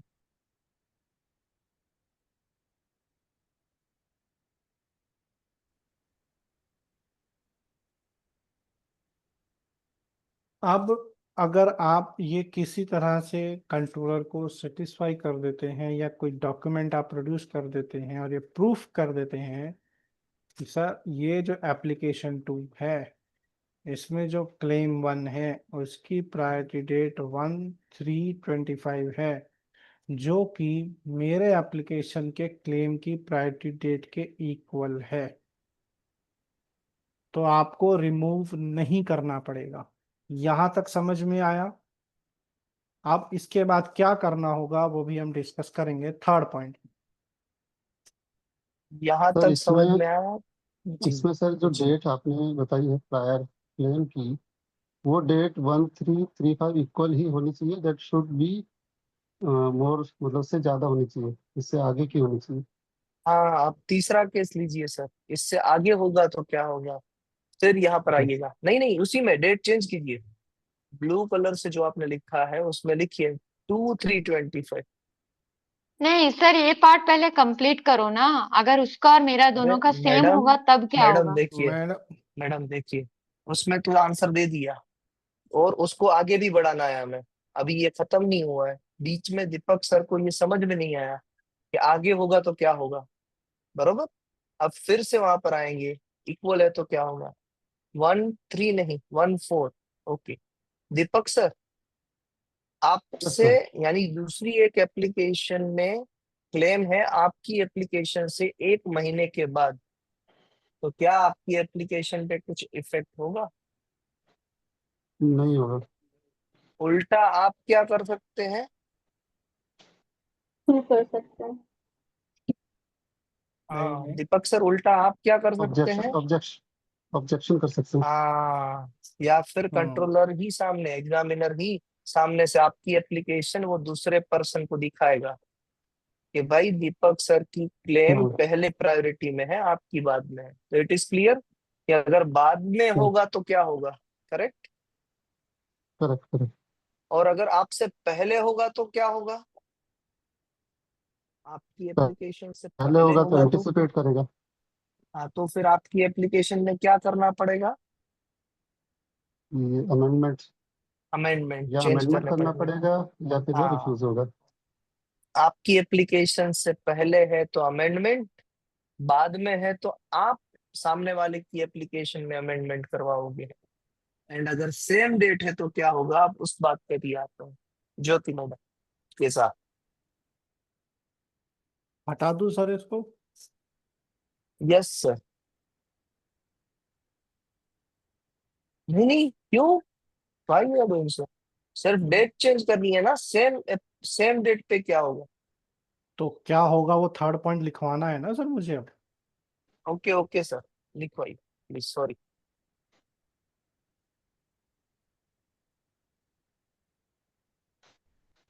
अब सेम डेट की बात हो रही है, सेम डेट पे क्या होगा वो लिखिएगा।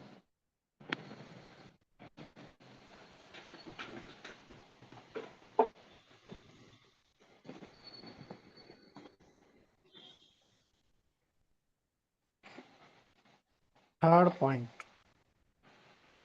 अगर दोनों एप्लीकेशन में सेम डेट अप्रूव कर देते हैं तो controller will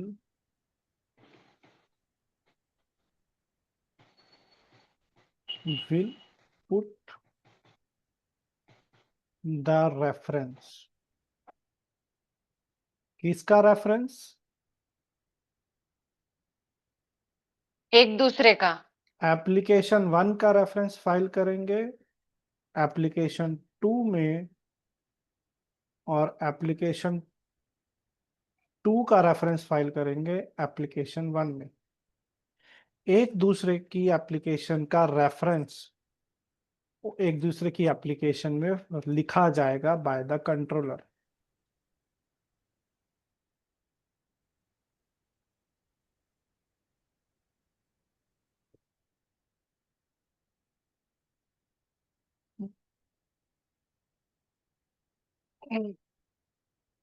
yes Ganga sir.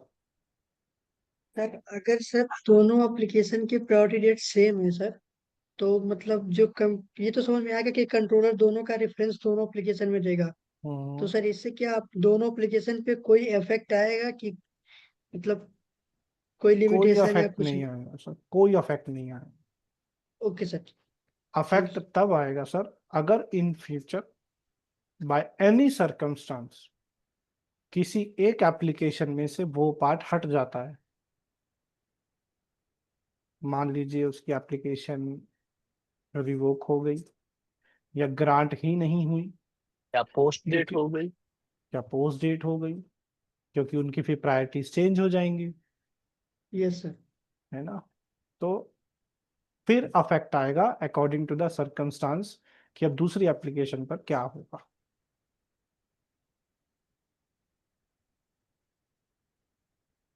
मतलब ओके सर गंगा सर। दूसरी एप्लीकेशन का क्या होगा, इससे क्या रिलेट? सर देखिए, for example application 1 is not granted, अगर वो कभी ग्रांट ही नहीं हुई तो एप्लीकेशन 2 में से जो रेफरेंस है वो हटा दिया जाएगा। Okay sir.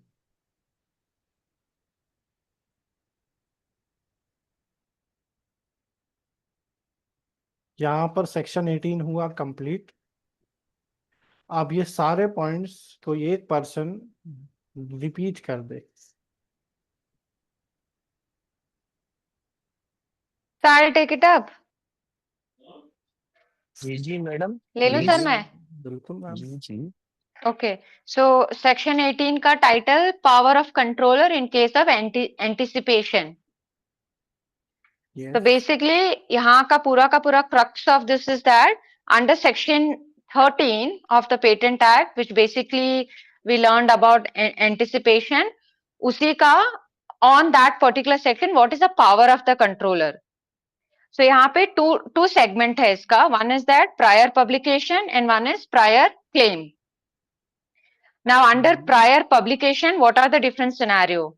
Now any document published before the application filing date that describe the invention. Example, अगर मैंने जाके न्यूज़पेपर, रिसर्च पेपर या किसी में भी अगर उसको पब्लिश करा है, but let's say that publication का date and my application file date is on the same date, so that will be prior publication and I have to justify that. I have to show the proof to the controller कि मेरा ये date same ही है यहाँ पे.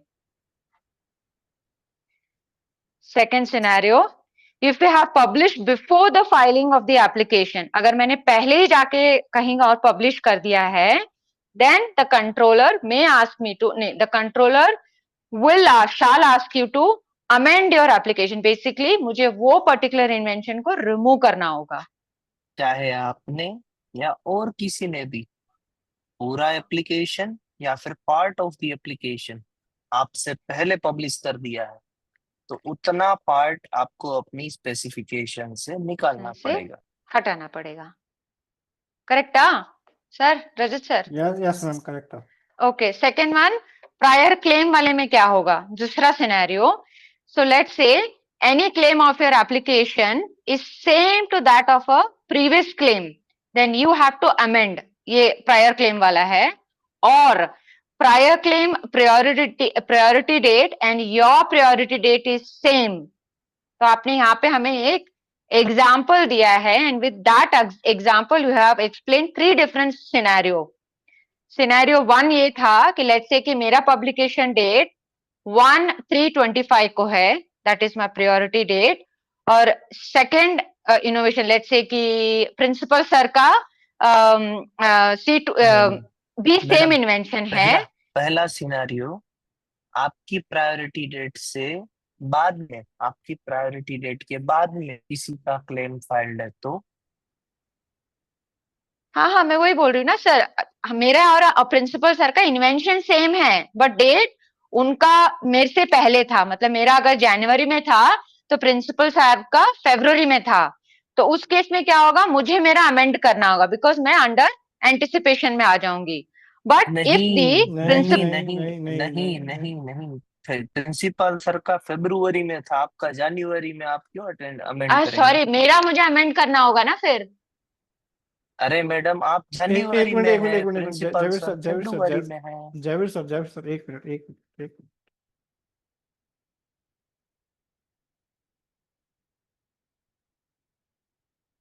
ज्योति ma'am, हाँ हाँ sir आपकी बोलिए। एप्लीकेशन कब है, आप खुद बताइए। जनवरी को। जनवरी में। अयो एंड यो, रुको रुको रुको, एक मिनट, मैंने I got it, my mistake. मेरी नहीं, मेरी जनवरी में है, प्रिंसिपल का लेट्स से कि दिसंबर ऑफ प्रीवियस ईयर था, है ना? तब मुझे अमेंड करना होगा क्योंकि प्रिंसिपल सर ने मेरे से पहले करा है। यस। हाँ, वो सिनेरियो, माय बैड। ठीक है, सेकंड सिनेरियो ये था कि क्या था सेकंड सिनेरियो इज आल्सो, हाँ, यू नीड नॉट रिमूव, हाँ, बट लेट्स से कि अगर हम दोनों का डेट सेम होता है, प्रिंसिपल सर का और मेरा भी, देन किसी को कुछ नहीं करना है। होगा ये कि दोनों का डेट सेम था तो मेरा रेफरेंस उनके एप्लीकेशन में जाएगा, उनका एप्लीकेशन मेरे रेफरेंस में जाएगा, और हम दोनों इकट्ठे उसको फाइल कर सकते हैं। पैरेलल आपकी एप्लीकेशंस चलती हाँ रहेंगी। हाँ हाँ हाँ हाँ, कंप्लीट सेक्शन 18 कंप्लीट। करेक्ट है, पूरा एकदम परफेक्टली बताया, कुछ मिस किया। थर्ड में आपने बताया कि control will put the reference, वो पॉइंट नंबर 3 था। बस ओके, That's यही था बस। it. बस मैडम इतने ही होते हैं। आप देखिए सेक्शंस कितने सिंपल है, अगर आप एक बार समझ लेते हैं इसको तो कोई कुछ है इसमें क्या ज्यादा कुछ है? जो बात बिल्कुल पब्लिकेशन भी में नहीं कही सर। गई है वही बात क्लेम में कही गई है, और कितना बेहतरीन तरीके से, and the hand writing that with which Rajat sir is writing. अगर मैं इवेल्युएटर होता तो मैं इनको 187 नहीं 250 मार्क्स दे देता। So very beautiful hand writing. अभी हम यहाँ पर एंड करेंगे, कल वापस सेक्शन 19 पे आएंगे, और सेक्शन 19 के लिए मैं आपको एक हिंट देना चाहता हूँ।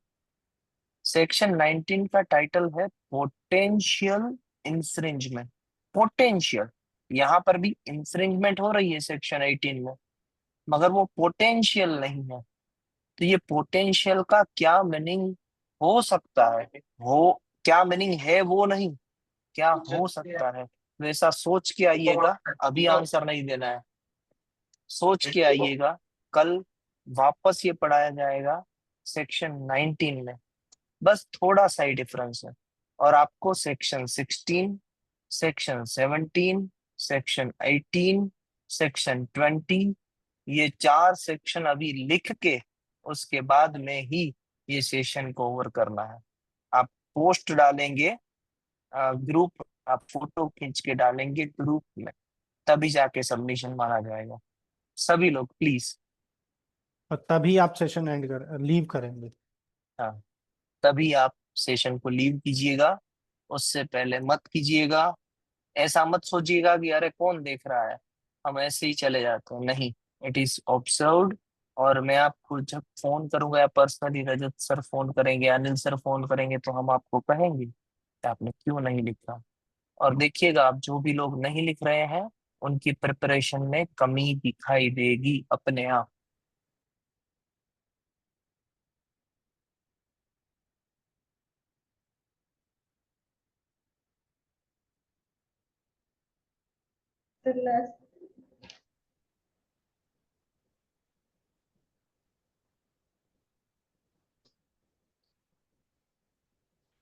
जयवीर सर, अभी कुछ डिस्कशन है?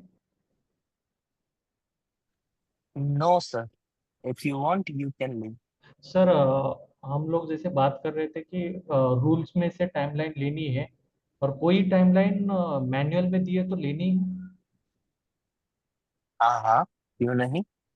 सर, वो कल का जो मैंने सेक्शन 21 पढ़ा था ना, रूल नंबर, वो टाइमलाइन है ना 6 मंथ की सिर्फ रूल में दी है। सर हाँ, और और 3 मंथ की है ना, वो रूल में नहीं है। हाँ, और आपने जो क्वेश्चन किया था ना, वो क्वेश्चन देखिए, वो रूल का था। नहीं नहीं, वो नहीं, वो रूल का सही था, वो 6 मंथ का ही था, वो उसके लिए हम्म भी नहीं बोल रहा हूँ। बट वो 3 month प्लस लेनी है, लेनी है, नहीं लेनी है, वो बात ही नहीं थी कल। वो बात थी कि सर आपने रूल में नहीं लिखना है, आपने जो स्लाइड में रूल के साथ लिखा था 6 month प्लस 3 months, वो रूल में मत लिखिए, सेपरेटली ओके लिखिए ओके कि ये मैन्युअल में से ओके ओके लेना तो है ही। ओके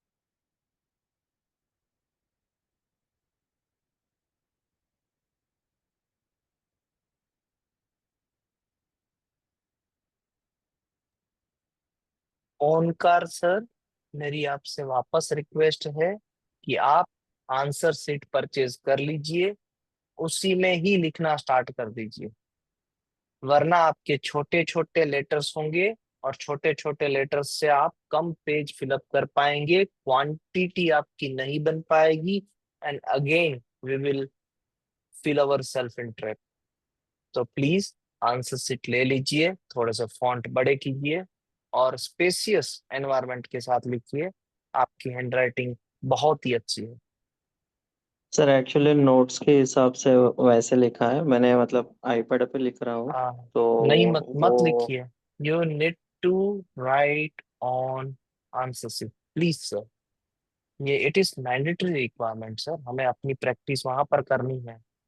ठीक है हाँ सर। प्लीज, एक्चुअली वो नोट्स के लिए इजी होता इट्स है ना, ओके सर। इसलिए हाँ सर, इट्स ओके इफ मैंने यू आर मेरा रेफरिंग जो फ्रॉम दैट, इट्स फॉर्मेट है ना ओके। वो आप अभी फिर से डाला विथ पेपर वाला, वो पहला ब्लैंक चला गया ना, इसलिए थोड़ा वैसे दिख रहा है। ओके, मैं आई विल सी। हाँ मगर सर वो भी पेपर वाला भी आपने नोटपैड में ही बनाया होगा ना? हाँ हाँ हाँ। अरे सर ऐसा थोड़ी चलेगा, नोटपैड में आप एग्जाम देने वाले हो, नहीं। तो सर सिंपल एज दैट। ठीक।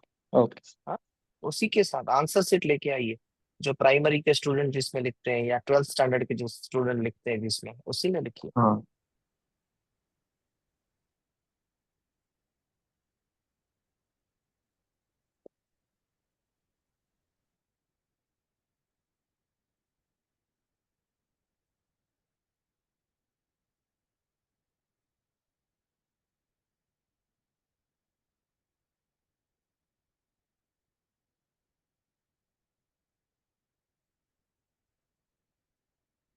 Sajid sir, Yes, sir. same thing for you, sir. Yes, sir. Got it. Sir, actually, we will do the answer writing section for the paper 2 in paper, and we would like to do this thing in iPad. Sir, okay, whatever you're saying, but you remember what you told me, sir? It's been 4 years I don't have any writing practice, no? Sorry, sir, I don't get you. Sir, you remember you told me one thing that it's been 4 years you are away from your studies. I mean, And science, sir. Actually, I am uh, studying law currently, third year uh, of LLB. no issue, sir. But Okay. try to get a good copy, you know, Yeah, at got least it, got of it. A4 paper size Yeah, got it, sir. for your notes as well, please. Yeah, sir. Sure. You know, and we will recommend you an answer sheet of a proper size on which you are gonna write your mock papers, in Yeah, which we are gonna I'm also, practice how to write the paper, the certain yeah, papers, yeah, descriptive type. that time I will do that, sir. Hmm. That will be But more still, clear. now notes as well, so in a copy. Yeah, I will do. You need to prepare notes in answer sheets only, so that whenever you give examination, you feel comfortable, you feel familiar with the width and length of the page, and the kind of pen that you are using, that will be familiar to you, so that you can write paper without having any stress on your fingers.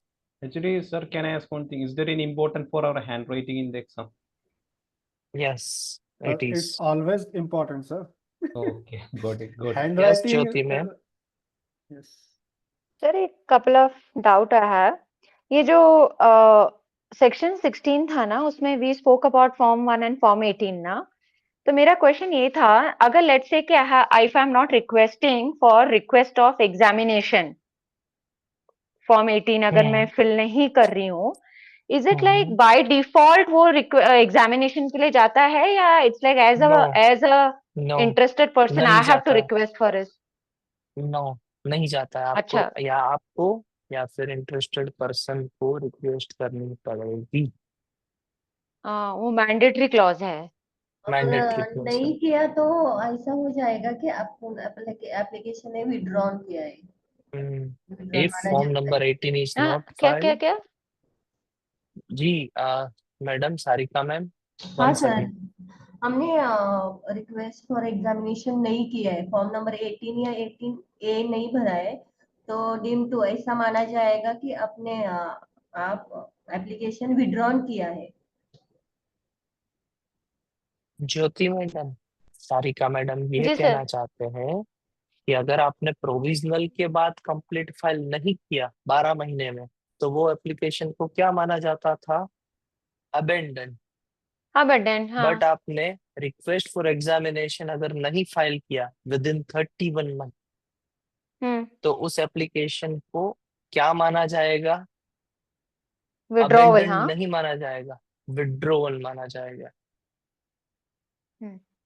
Because it's a willingness of the applicant, it's a willingness of that person interested whether to file Form 18 or not. और इसको जैसे ही Yes, मैंने divisional application और form 1 and form 18 अगर जब मैं divisional application के लिए फिल कर रही हूँ, ऑन द सेम डे मुझे रिक्वेस्ट ऑफ एग्जामिनेशन भी भेजना होगा। अगर मैंने बाद में भरा तो क्या होगा? if मेन एप्लीकेशन की फॉर्म नंबर 18 उसी, यानी जब आप डिविजनल फाइल कर रहे हो उससे पहले अगर आपने मेन एप्लीकेशन की फॉर्म 18 फाइल करके रखी थी, तो अब आप जब डिविजनल फाइल कर रहे हो उसी दिन आपको फॉर्म 18 फाइल करना पड़ेगा। जब आप डिविजनल फाइल कर रहे हो, सेकंड केस, जब आप डिविजनल फाइल कर रहे हो उससे पहले जो मेन एप्लीकेशन थी उसकी फॉर्म नंबर 18 फाइल नहीं की गई थी, तो अब आपको 31 मंथ फ्रॉम द प्रायोरिटी यानी मेन एप्लीकेशन, या फिर 6 month from the divisional file date whichever expire later की टाइमलाइन मिलती है रिक्वेस्ट फॉर एग्जामिनेशन फाइल करने के लिए। ठीक है, ये पॉइंट जी मैंने मिस गंगाधर कर सर, दिया था। ठीक है, थैंक यू सर। कोई बात नहीं, गंगाधर सर प्लीज। सर मेरा सर एक डाउट है, अगर हमने प्रोविजनल एप्लीकेशन इंडिया में फाइल किया है और उसी प्रोविजनल से हम कन्वेंशनल के थ्रू इंडिया में फिर जा ही नहीं सकते हैं, जा ही नहीं नहीं जा सकते हैं। सकते सर? प्रोविजनल एप्लीकेशन से आप कहीं पर भी नहीं जा सकते, ना कन्वेंशनल रूट से ना पीसीटी रूट से, कंप्लीट से ही जा सकते हैं। एंड सर कंप्लीट फाइल करने के बाद उस प्रोविजनल को हम अबेंडन कर सकते हैं क्या? अगर आपको कंप्लीट फाइल करने के बाद प्रोविजनल को अबेंडन करना है, तो ऐसा हाँ। कीजिए कि आप कंप्लीट दूसरे एप्लीकेशन नंबर से फाइल कीजिए, प्रोविजनल से मत कीजिए, अपने आप अबेंडन हो जाएगा। मतलब हम दूसरा एप्लीकेशन फाइल करेंगे, ordinary application with complete specification and taking तो द अपने आप प्रायोरिटी ऑफ द पुराना वाला प्रोविजनल। नहीं, तो फिर पुराने वाले की पोस्ट क्यों आपको डेट मिलेगी, प्रायोरिटी डेट? आप तो अबेंडन करवाना चाहते हो ना। समझ में आ रही है नहीं बात? सर, अबेंडन ऐसा क्यों नहीं करते हैं, करवाना चाहिए? अगर सर प्रोविजनल को अबेंडन करते हैं तो प्रायोरिटी सर बढ़ जाती है ना, लाइक वो प्रायोरिटी डेट नहीं खत्म हो गई नहीं, तो हमें 1 साल क्यों का और क्यों प्रोटेक्शन मिल सर, जाएगा। प्रायोरिटी का तो पूरा चक्कर है। अबेंडेंट क्यों करना चाहिए? जिस दिन आपने प्रोविजनल फाइल की थी उसकी एक तो बेनिफिट है कि आपको प्रायोरिटी मिल सर रही है। सर वो तो ठीक है, बट अगर हमें लगता है कि हमारे एप्लीकेशन में कुछ प्रायर आर्ट नहीं है और अगर हम प्योरिटी हाँ, को तो फिर छोड़ दें पोस्ट तो डेट हमें करवा कोई लो। नुकसान 6 नहीं है। महीने तक अबेंडन नहीं हो सकता है, आप अबेंडन नहीं कर सकते हैं, आप पोस्ट डेट कर सकते हैं 6 महीने ओनली तक। पोस्ट डेट कर सकते हैं। आप तो सर अबेंडन नहीं कर पोस्ट सकते, डेटिंग में अबेंडेंट तो तो सर आपकी एप्लीकेशन। सर प्रोविजनल को पोस्ट डेट कर देंगे तो प्रियोरिटी डेट पोस्ट डेट हो जाएगी, तो फिर हमारा प्रोटेक्शन बढ़ जाएगा, right? Exactly, yes. Okay sir. तभी लोग ओके एक सर। बार ग्रुप में ना कृति मैम ने जो भेजा है वो देखिएगा, that is perfect copy structure for everybody to grab. जो जिस रजिस्टर या नोटबुक में वो लिख रहे हैं ना, उसका जो साइज है, जो स्ट्रक्चर है, जो लाइंस हैं, that is perfect according to exactly according to the examination sheet that you are gonna receive to write the second paper.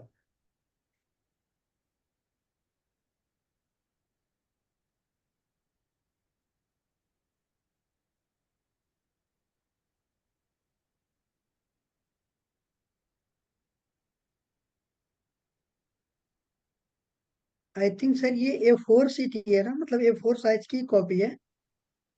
A4 है सर, बट थोड़ा सा बड़ा होता है। A4 थोड़ा सा नैरो होता है इससे। ये एक्चुअली में एग्जामिनेशन शीट मानी जाती है सर। ये A4 भी नहीं होती, A3 भी नहीं होती है। और इधर number of legal, lines exact वही हैं जो पेपर में होती हैं आपके, 32 लाइंस। सर तो सर शायद लीगल होगा आई थिंक। कृति मैम की ये दिस वन। हाँ सर वही देख रहा हूँ। ओके। गंगाधर सर है ना, कोई भी स्टेशनरी में जाके पूछेंगे ना, आंसर सीट दे दो 10वीं या 12वीं की, तो जो सीट मिलेगी ना सेम सीट रहती है अपनी भी। ओके सर मैं परचेज कर लूंगा। हाँ, वो सीट कोई भी स्टेशनरी में पूछे आंसर सीट देना तो दे देगा। Okay sir, thank you sir. Majority of सभी ने सबमिट कर दिया है और यस काफी सर, लोग लीव भी कर चुके हैं। I yes think we are good to conclude this session today. और कल यस सर। मिलते हैं एक नए जोश के साथ, नई उम्मीद के साथ। अगर आपको कहीं पर भी लगा है कि हमने किसी की भावनाएं दुभाई है, तो हम तहे दिल से माफी चाहते हैं। और आप कुछ भी इम्प्रूवमेंट के लिए सजेस्ट करना चाहते हैं तो हमें कह सकते हैं। We are ready to listen, we are ready to improve. Yes Anil sir. Sir मेरा सेक्शन 6 बाकी है। कल कर लेंगे सर।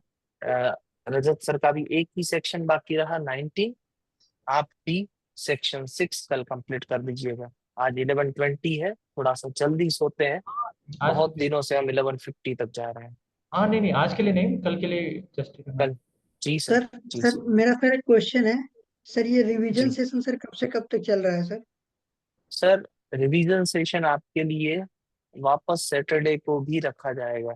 वैसे तो यहाँ पर 9:30 से 10 बजे का रखा है हमने, जहाँ पर छोटी छोटी चीजें कवर होती है। जो चीजें हो चुकी है उसी चीज को रिवाइज करवाया जा रहा है। सो डोंट फील दैट कि आपके लिए नहीं होगा या you can not participate in that. हम सैटरडे को आपके लिए भी रखेंगे। So give your time, give your concern कि आपको कौन से टाइम पे करना है। क्योंकि काफी लोग सर नए भी ज्वाइन हुए हैं, अपर्णा मैडम, साइवानी मैडम, साक्षी मैडम। तो उनको कवर अप करवाने के लिए ये सेशन है। बाकी लोग भी ज्वाइन कर सकते हैं, बट नॉट नेसेसरी कि आप अगर अपने टाइमिंग में फिक्स नहीं हो पा रहे हैं तो आपका रिवीजन नहीं होगा। Is it clear? नहीं सर मैं ट्राई करूंगा कि 9:30 बजे तक मैं अपना काम परफेक्ट। निपटा के फ्री या हो फिर आप जाऊं। कहीं पर भी हैं तो आप सिर्फ ज्वाइन हो जाएंगे ना, खाना खाते खाते भी आप ज्वाइन हो सकते हैं यस सर। हेडफोन लगाकर। तो आप ज्वाइन हो जाइए, सुनते रहिए। ये सुनने का काम है, सुनते रहिए। अपने आप चीजें आपको दिमाग में आएगी। आप तो बहुत ब्राइट है, आपको तो प्रैक्टिकली अप्रोच भी समझ में आता है, तो चीजें समझ में आ यस। जाती है। हाँ, तो please be there. Perfect. Have a nice day. जय हिंद everyone and thank you very much Rajat sir, Anil sir, Thank you, Sarika sir. Madam for your contribution. जय हिंद।